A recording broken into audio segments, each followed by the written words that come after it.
જય માતાજી મારા દેવી પૂજક સમાજો અને મારી નહોનાથની દેવીને નમસ્કાર. હું તમને કહેવા માગું છું જે હરકમેમાં તમને હું એટલું જ કહેવા માગું છું. આપણે રાતે હું સૂતા મને અભ્યાસ લાગ્યો તો મેં અભ્યાસની અંદર મેં એવું લીધું કે ખાલી હિસાબ માર્યો મારા 5 લાખ પબ્લિક દેવી પૂજક સમાજનો. તો 5 લાખ દેવી પૂજક સમાજનો હિસાબ લીધો તો મને લાગ્યું છે એવું કે પબ્લિક અમારું દેવી પૂજક સમાજ ગોડું કહેવાય કે અમે વચ્ચે આપણે હિંગોલીનો વિડીયો લીધો અને હિંગોલીનો તમે બધો સરપ્રાઈઝ કર્યો, બધું કર્યું, તમે નહોનાથના અંદર મોકલ્યો પણ કોઈ દેવી પૂજક સમાજ ઊભું થયું નહીં.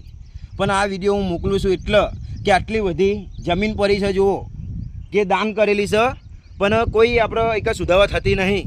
આ એક સુધાવા એવી નહીં થતી કે બાથરૂમ નહીં બનતું, સંડાસ નહીં બનતું. આપણા બહેરાવ લોકોને મા બેટી દીકરીઓ એ બધાને તકલીફ થાય છે પણ તે છતાં આપણું દેવી પૂજક સમાજ આપણા ભાઈઓ અને આપણા સમાજવાળા સમજતા નહીં કે આઈકન કશું આપણે વિરોધ ઉપાડીને કશું આપણે